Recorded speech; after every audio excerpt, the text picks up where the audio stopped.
Burnout in midlife careers is a real thing, but it doesn't just happen overnight.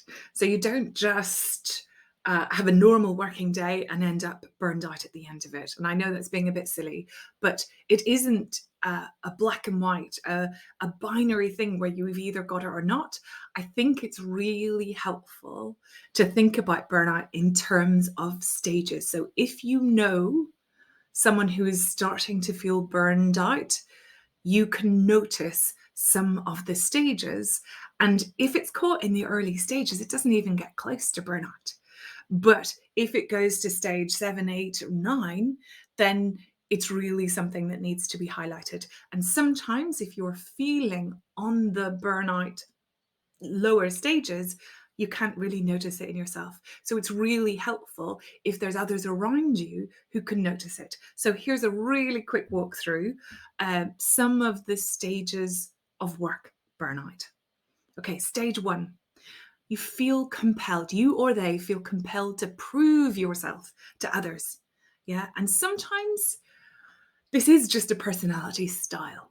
Yes, it links to self-esteem or lack thereof, but really this individual who is maybe in the first stage of burnout is always trying to prove that they are at least as good as they are supposed to be. Stage 2.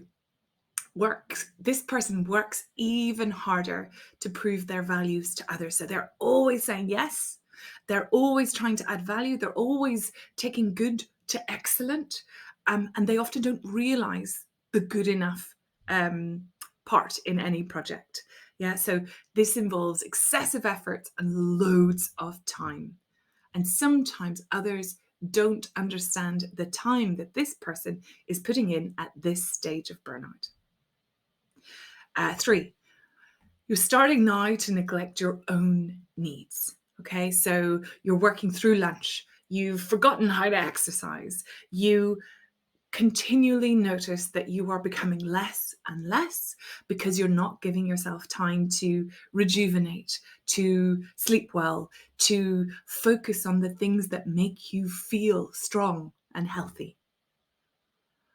Stage 4. This is a stage where there is a problem. Others might notice there's a problem, but the individual themselves doesn't acknowledge it. So this is where I see or notice people who are maybe avoiding thinking about the work problem. Yeah. And they're certainly avoiding making changes that might alleviate the situation.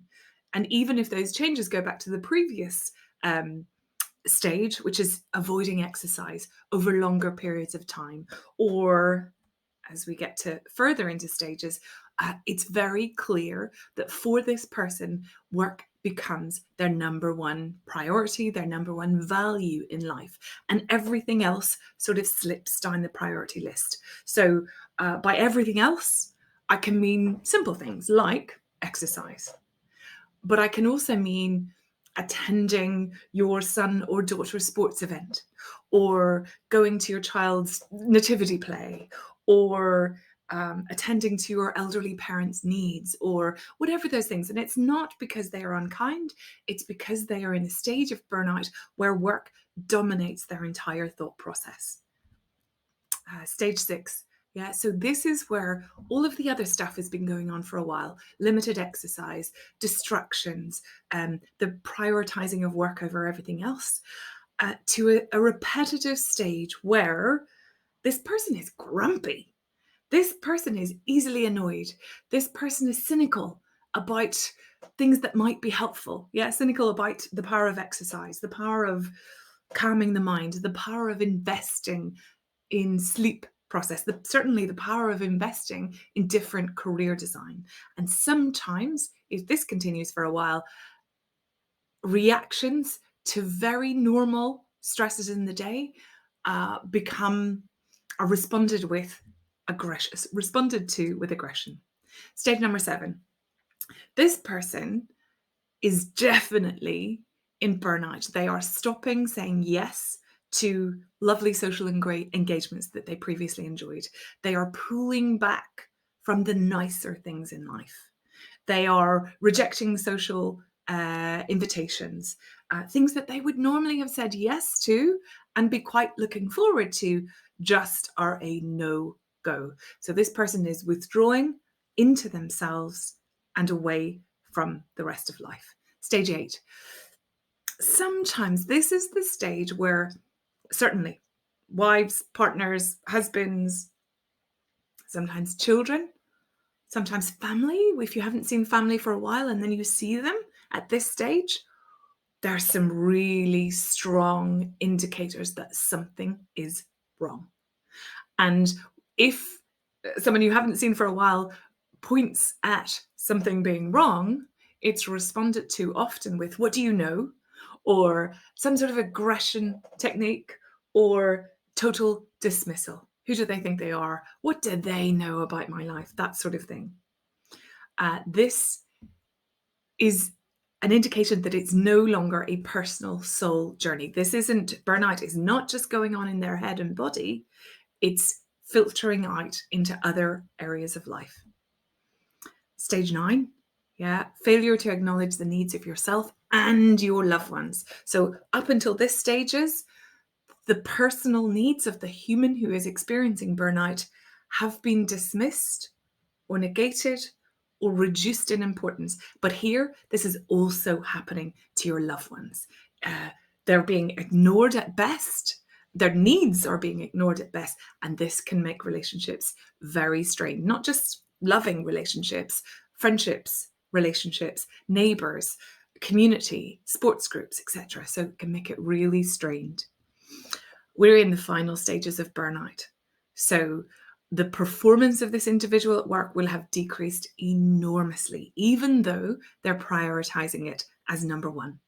There's a closer draw to emptiness, as energy, as positivity. They all decline, and there are distractions that are maybe not so helpful here, such as drinking, constant Netflixing, endless scrolling on the time thief that is Instagram or Facebook or whatever the thing is. They're disconnected from life, but connected to something that fills the emptiness.